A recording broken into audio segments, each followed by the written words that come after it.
So yeah, just want to do a quick little show you guys how to refill these things if you don't want to buy them. Like I said before, they get a little pricey, so they fit into this patio shield Thermacell thing here. So they're hard to refill because Thermacell puts in like a little check valve that won't allow you to refill them. So what you have to do is you have to take this little brass stem off first. So the easiest way I found to do that is just a pair of pliers, but they got to be these it has to be this type of pliers. They're knocking pliers. Basically they just have like a sort of a hook tip on the end so that they grab like this.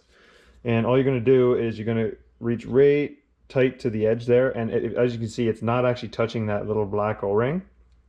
And you're just going to pull out that brass valve stem. And I mean, they're in there pretty well, but not crazy. So there it is, and you can see it's got little like knurling on it. That's how it's held in there. So put that down for now, and then if you look in the end there, there's sort of like a gray plastic check valve. It's going to be hard to focus on it, but you got to pull that out because that's what's keeping you from refilling it. So drywall screw, any screw that's pretty much going to fit into that little gray thing there. And you got to watch, there's going to be a little bit of pressure left in these because it doesn't totally drain it out. So we'll put a screw in there, start screwing it in, and you can feel it when it's engaging. Like you can hear that it's going right into it. So we're going to go a little bit so we got full contact. And then we're going to use those same pliers, or you can use a vise, whatever. We're just going to pull that out, and you might hear a hiss. A little bit of a hiss, and there it is. So it's like, it's a malleable material that the screw threads into pretty nicely. All right, so next thing you got to do is replace your little brass valve stem there. So now you've got an open hole right to the inside of the canister there. So we're gonna put that back in. And I've used a little rubber mallet before, whatever, but basically you just gotta push this thing back down. So right on the bench, and then you're just looking for that click, and then that's back into place. I've seen sometimes like guys put glue, but it's not necessary. That thing has a positive connection to the plastic. So then okay, once that's there, you gotta take your butane.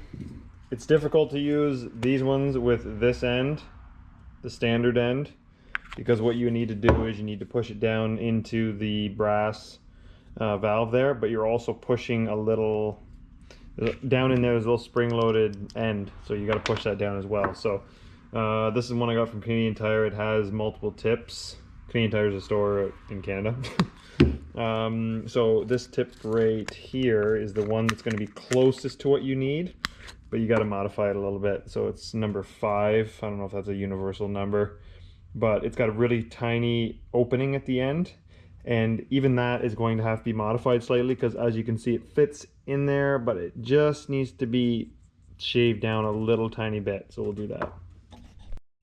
So you're going to get your file, and you're just going to make the outside diameter of that smaller.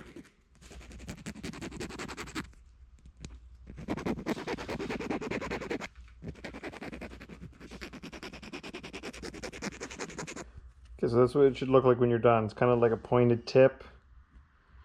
All right, and oh, one step that's kind of, I'd say, like for safety, just so you don't overfill it, you take a new canister, put it beside the old canister, and mark the fluid level. That way you know how far to fill it. So it's about, it's right there. So we'll fill it to there. So all you do, put your tip on, push it down on here, and you'll hear it filling. Fills up pretty fast. And then it'll get to a point where it won't fill anymore, and you'll be about 1/4 of an inch from the line. Pull that off, get something pointy. You're just gonna push that little check valve down just to bleed a little bit of air off, and then that'll allow you to fill the rest of the way.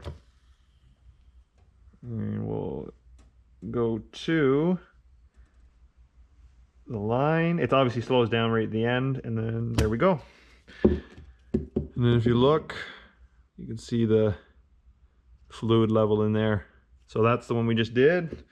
That's a new one, and you're good. So Yeah, I mean, you'll obviously want to check for leaks. If you have bubble leak detector, you can just put it around the edge. Or what you can do is you can just leave it outside, and if in an hour it still has the same level, you know it's not leaking. All right, hope that helped you guys out, save you some money.